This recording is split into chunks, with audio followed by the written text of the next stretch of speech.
అందరికి కూడా వందనములు. ఒక రోజంట ఒక భక్తుడు దేవుడికి ప్రార్థిస్తూ ఒకటి అడుగుతున్నాడంట. ఏమని? ప్రభువా, నాకు ఒక మంచి పువ్వును, ఒక మంచి చీతాకొక్క చిలకను దయచేయమనేసి అడుగుతున్నాడంట.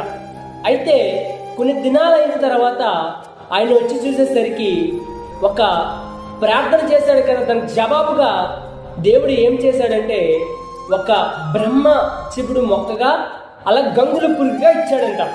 ఇస్తే ఆయన అనుకున్నాడు, ఇదేంటి దేవుడు ఒకటి అడిగితే ఒకటి ఇచ్చాడేంటి, ఈ ముళ్ళుల చెట్టు ఇచ్చాడేంటి, ఈ గంగుల పురుగు ఇచ్చాడేంటి అనేసి ఆయన తనలో తను ప్రార్థించుకొని వెళ్ళిపోయాడు. మళ్ళీ కొన్ని దినాలు అయిన తర్వాత మళ్ళీ ఆయన అక్కడికి వచ్చాడు. వచ్చి చూసేసరికి అబ్బాబ్బాబ్బా, ఆ బ్రహ్మచిపుడు మొక్కంట ఒక పువ్వుగా పెరిగిందనమాట అందులో. తర్వాత అక్కడ గంగుల పురుగున్న చూస్తే గంగుల పురుగు లేదు, అది అక్కడ లేదు. కానీ మరొక దగ్గర ఉందంట. ఎక్కడుంది? ఆ పువ్వు పైన మకరందాన్ని పీల్చుతుంది. ఏంటి? ఆ గంగుల పురుగు ఒక చీతాకొక్క చిలకగా మారి ఒక మకరందాన్ని పీల్చుతుంది.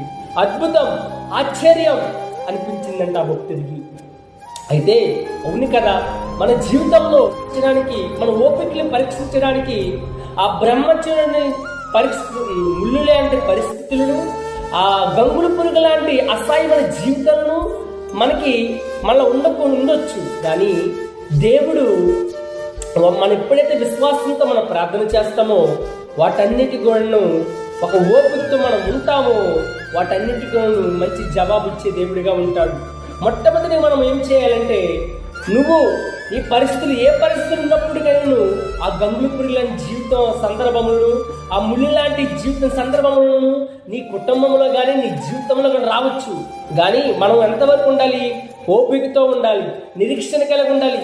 మనం చివరి వరకు విశ్వాసం కలిగి మనం ఉన్నట్లయితే ఆ నీళ్ళను చేదుగా ఉంది, ఏ సప్పదనం ఉంది అయినప్పుడు ఏ రుచి లేని నీళ్ళను ఒక ద్రాక్ష రసాన్ని మార్చాడు చూడు, అట్లాగ నీ జీవితం కూడా ఆయన మార్చగల దేవుడిగా ఉన్నాడు. దేవుడికి